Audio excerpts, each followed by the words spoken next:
Good morning and welcome to Fairlawn Avenue United Church Online.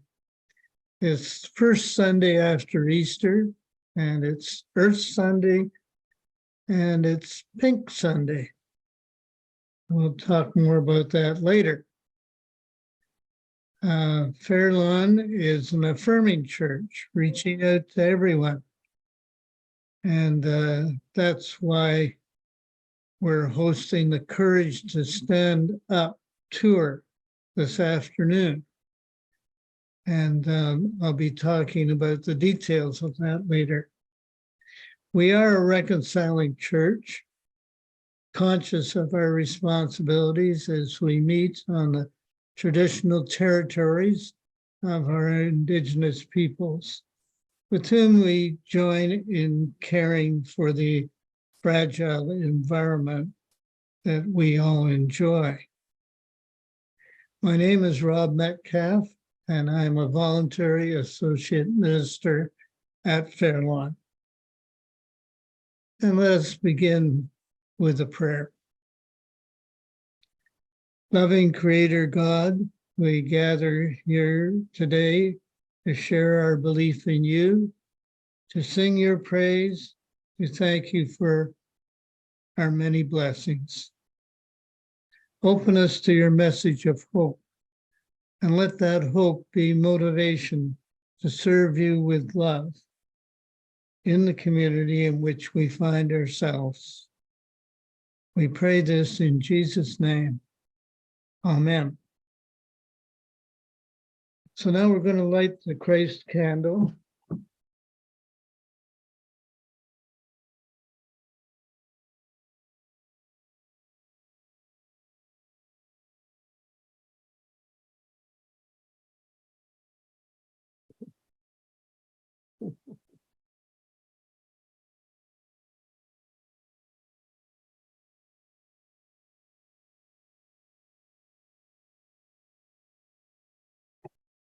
And the flame reminds us of the warmth of God's love and the light of God's wisdom.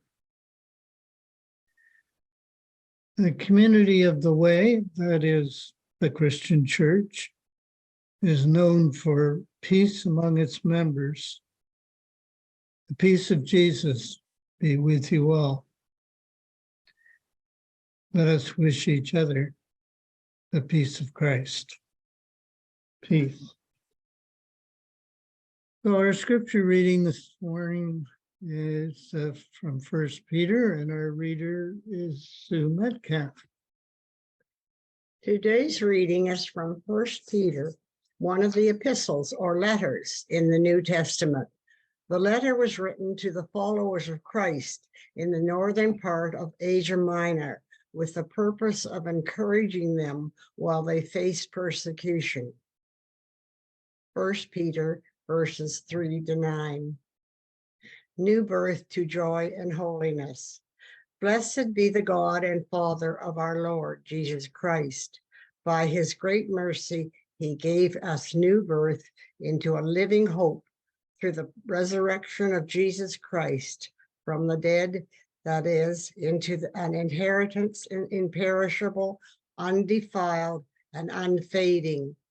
It is reserved in heaven for you, who by God's power are protected through faith for a salvation ready to be revealed in the last time. This brings you great joy, although you may have to suffer for a short time in various trials.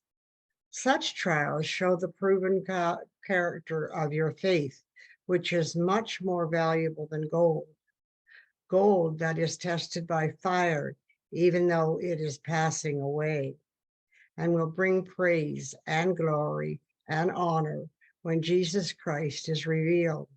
You have not seen him, but you love him.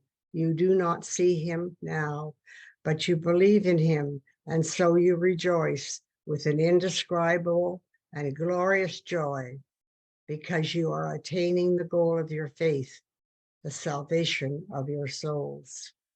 In this reading, we hear God's voice. God is still speaking to us. Thanks be to God. And thank you, Sue, for that reading.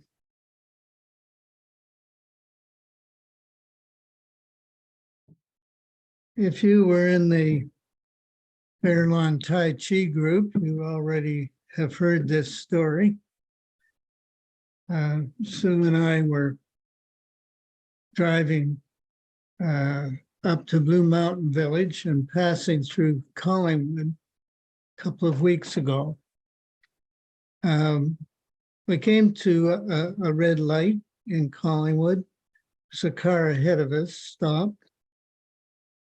I turned to Sue to check on the directions, and I didn't realize the car was creeping forward. And until bang, we'd run into the car ahead. So, of course, most of us drivers got out and had a look. His car was not damaged at all. Ours, the license plate was damaged, but that was all.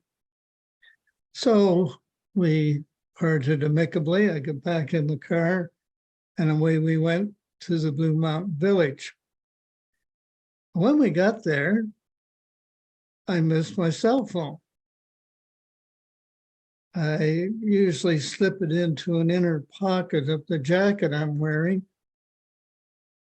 And I must have missed the pocket. And when I got out of the car, it fell on the road. At least that seemed the only explanation to me. So I gave up hope. Thought, well, there's one cell phone gone. Shortly afterwards, at the hotel where we were, we received a call from our daughter, Mary, and she said she'd been in contact with someone who had found our phone. Ah, my hopes went up. But then she said, it's been run over, and my hopes died. Anyhow, Mary got the phone to us, and guess what?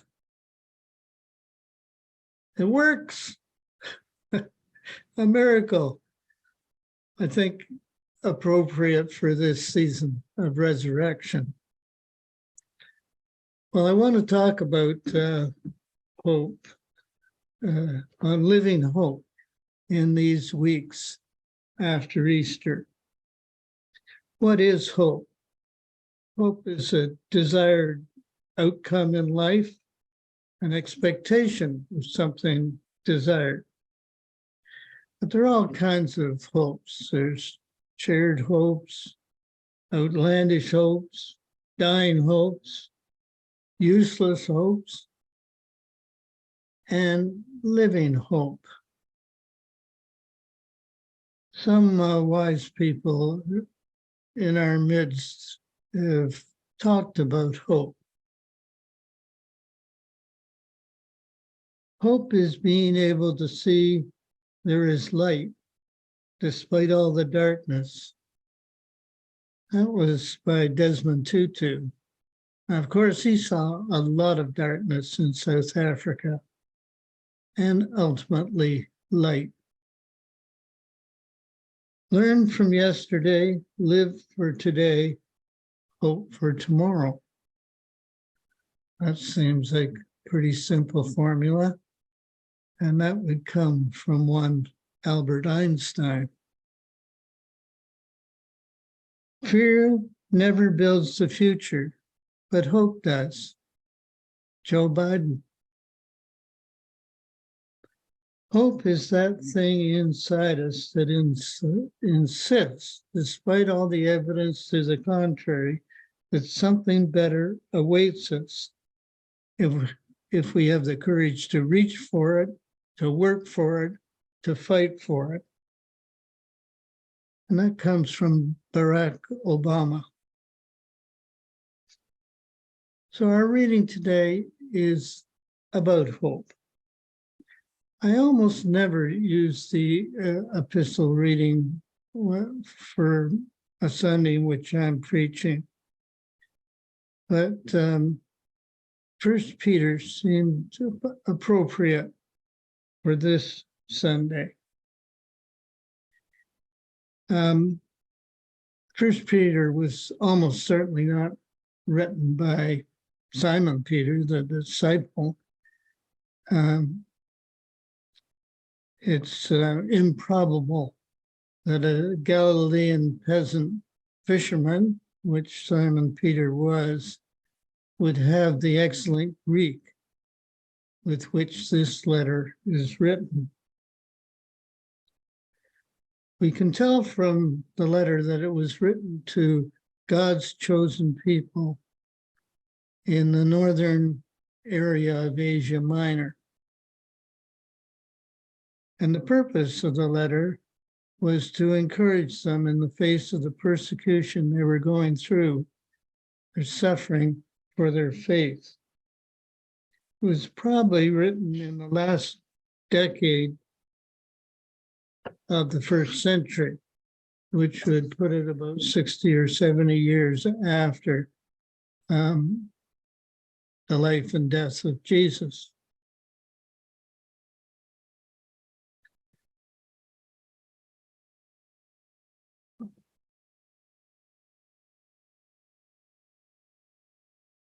So let us imagine their situation.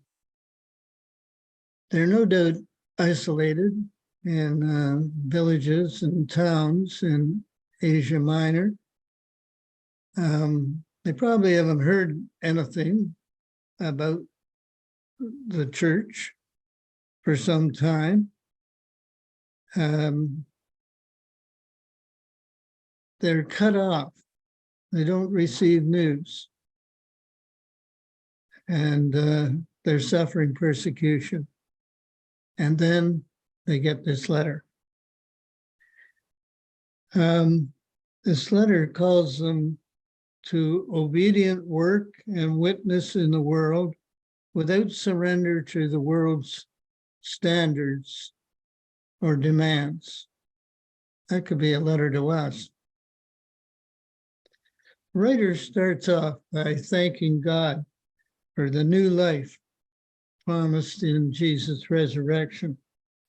And this is germane to our thoughts following Easter. And we're thinking about what do we do now in response to our Easter celebration.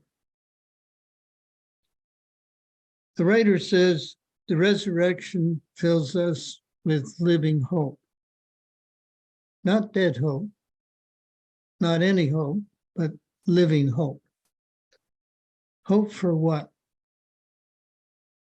The writer says the rich blessings that God has for God's chosen people. There was a focus at the time of the writer on hereafter, like things were going to be tough presently, but after you died and went to heaven, everything would be great. That would make up for it. And we don't think that way today. And I believe that the rich blessings that are promised are available to us now, here, today. The rich blessings of the assurance of God's love, no matter what we're going through. And the rich blessing of the availability of holy work in the community of Fairlawn. You know, it is rich blessing to be useful and to be needed. And then there is that wonderful passage applicable to us so appropriately 2,000 years later. It says, you love Jesus, although you have not seen him, and you believe in him, although you have not seen him. Which raises the questions, why do we believe in Jesus when we are so far removed from his actual life? We may not believe everything that was written about him in the New Testament, but we do believe in the love which he preached and lived. We believe he showed for us as much as is humanly possible what God is like. He reached out to us all. Women, the foreigner, the handicapped, the rejected, the needy, the young, the old, the blind, and the broken.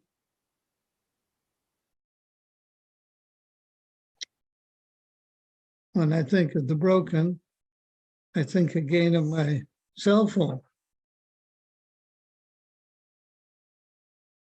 All cracked and broken, yet it still works. And makes me think of seniors in our community, our church. We may be old and have various infirmities, but we still work. So I want to shout out to those seniors who do so much for the community in which we live.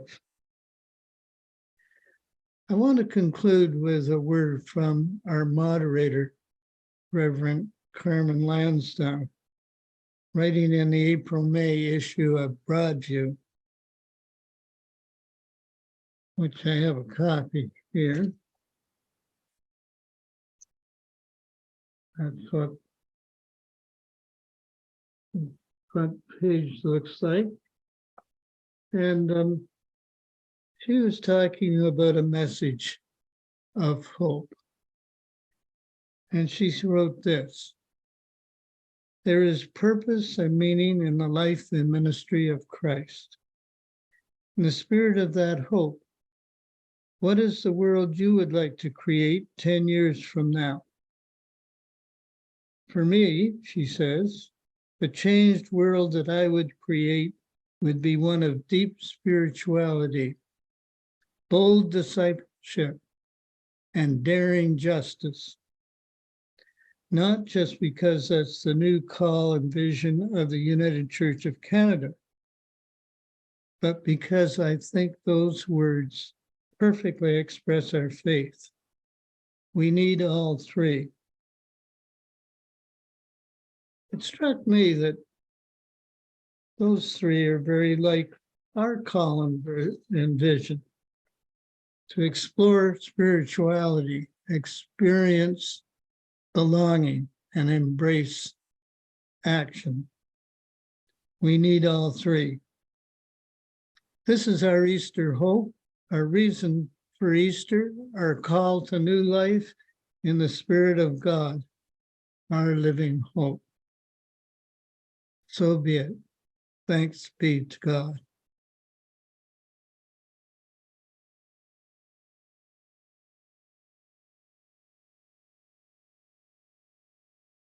Now we'll have a musical offering.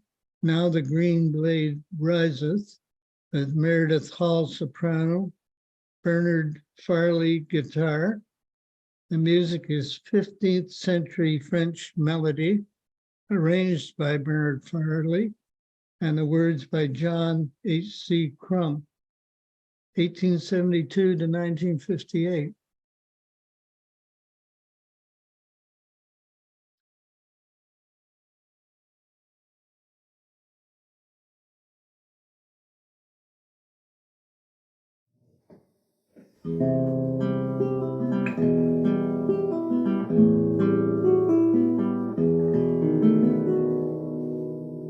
Now the green blade riseth from the buried grain, wheat bought in dark earth many days has lain.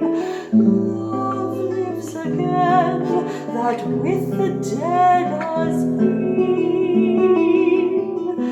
Love is come again, like wheat that springeth green.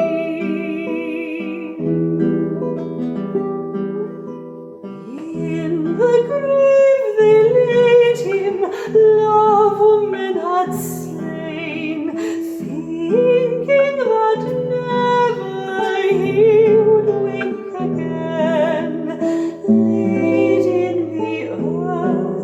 like rain that sleeps unseen. Love is come again, like wheat that springeth green.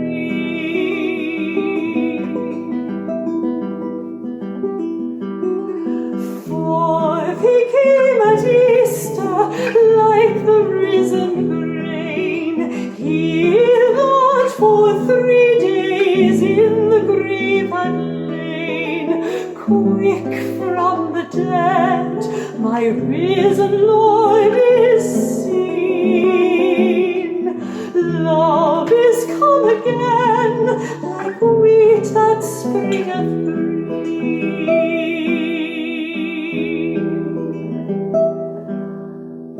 When our hearts are wintry, grieving or in pain, thy touch can call us back to life again. Fields of our hearts that dead and bare have been. Love is come again, like wheat that springeth green.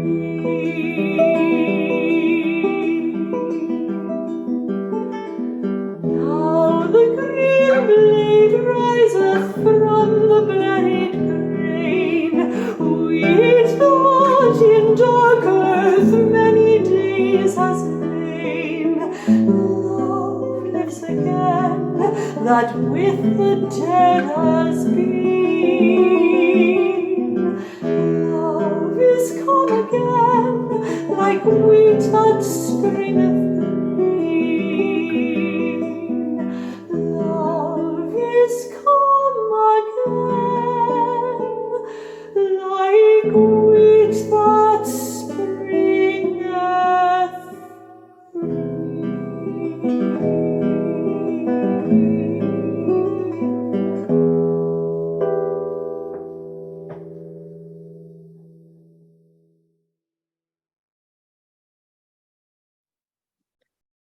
Prayers of the people.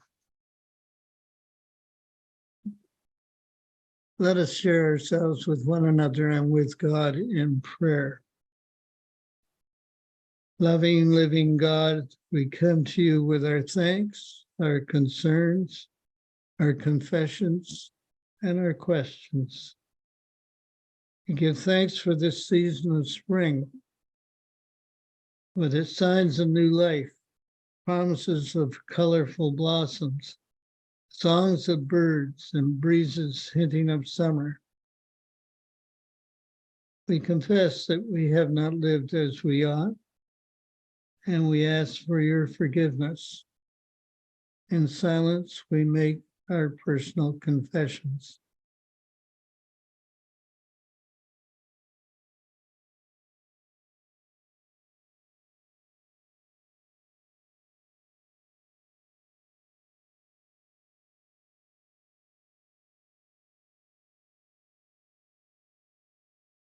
Oh God, we ask you to bless our gifts to you, our offerings of money, time, and talent.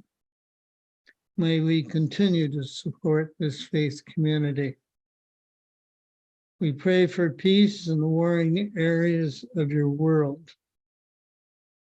We think of all people subject to violence, far off and in our midst. Surround with your love those people who are hurting today through illness, injury, loss, or loneliness. We pray for the meeting this afternoon, the courage to stand up, tour, that it accomplish its purposes. And now we offer our personal prayers for others and for ourselves.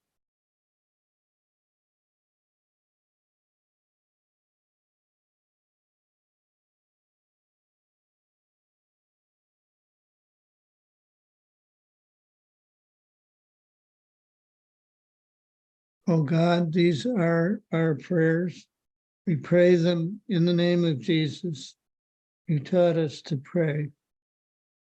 Our Father and Mother, who art in heaven, hallowed be thy name. Thy kingdom come, thy will be done on earth as it is in heaven. Give us this day our daily bread, and forgive us our trespasses, as we forgive those who trespass against us.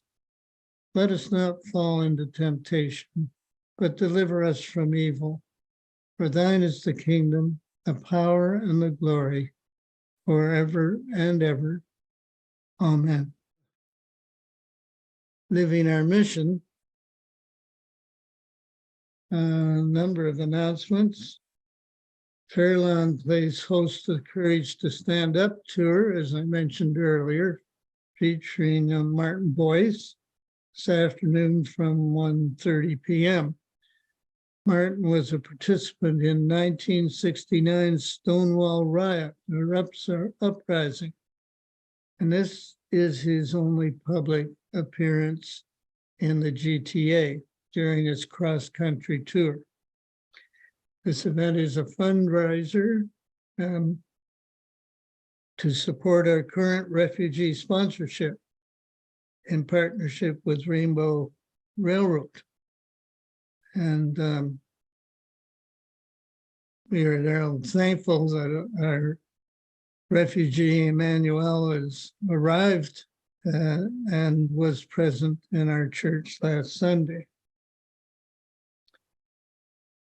Special Music Sunday is coming up next Sunday, April 23rd, 10:30.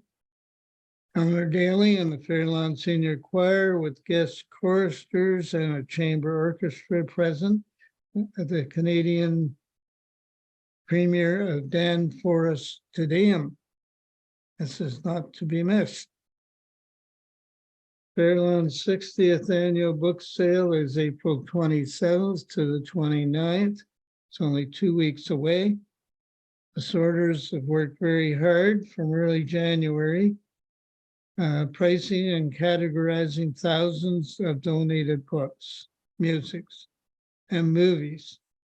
Please help promote the sale by picking up some flyers at the back of the church to share with family, friends, colleagues, and fellow book club members. And plan on coming to the sale yourself to support the life and ministry of Fairlawn.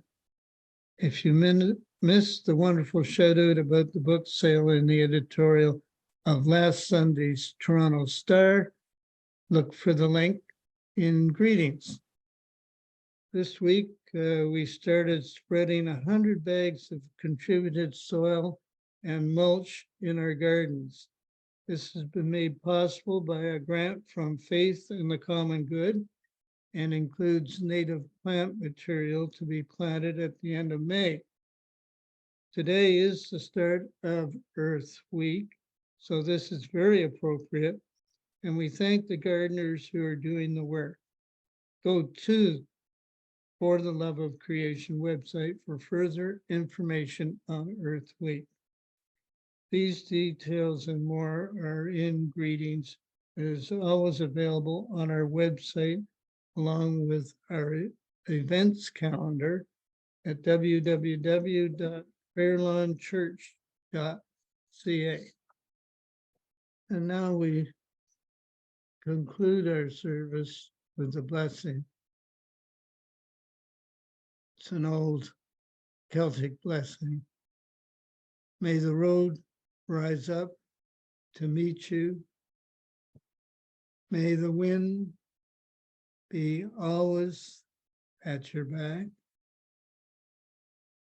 May the sun shine warm upon your face, and the rain fall soft on your fields.